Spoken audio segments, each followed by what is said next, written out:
আন্তর্জাতিক রাজনীতিতে যুক্তরাষ্ট্র এক অপ্রতিরোধ্য শক্তি।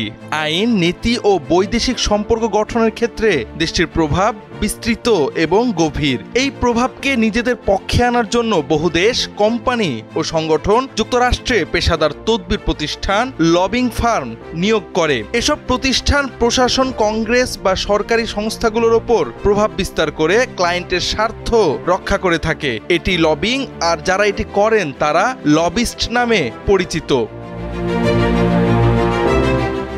লবিং ফার্ম এমন একটি প্রতিষ্ঠান যারা সরকারের নীতি প্রণয়নে সক্রিয়ভাবে যুক্ত থাকে। মূলত নীতি প্রণয়ন প্রক্রিয়ায় 4টি গুরুত্বপূর্ণ ভূমিকা পালন করে: নীতি ও আইন তৈরিতে প্রভাব বিস্তার, তথ্য ও গবেষণা সরবরাহ, জনমত গঠন এবং আইন পর্যবেক্ষণ। এরা কখনো সরাসরি কর্মকর্তাদের সঙ্গে বৈঠক করে, এটাকে বলে ইনসাইড লবিং। আবার কখনো জনসাধারণকে কাজে লাগিয়ে সরকারকে চাপে ফেলে, যাকে বলে আউটসাইড বা গ্রাসরুটস লবিং।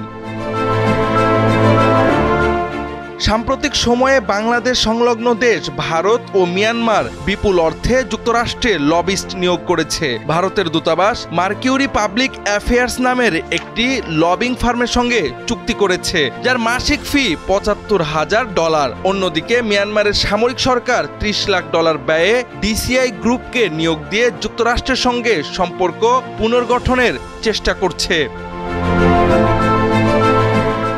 যুক্তরাষ্ট্রে লবিং বৈধ এবং সাংবিধানিকভাবে স্বীকৃত।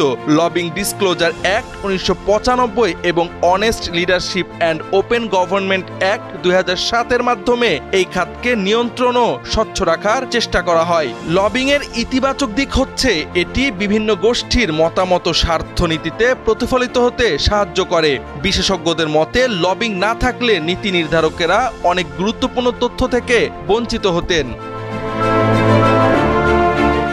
তবে লবিং নিয়ে সমালোচনাও রয়েছে। অনেকেই মনে করেন লবিং মূলত ধনীদের খেলা, যার টাকা বেশি তার প্রভাবও বেশি। একে বৈধ দুর্নীতি বলেও আখ্যা দেওয়া হয়। তা সত্ত্বেও স্বচ্ছতা বজায় রেখে পরিচালিত হলে লবিং গণতন্ত্রেরই একটি গুরুত্বপূর্ণ অংশ।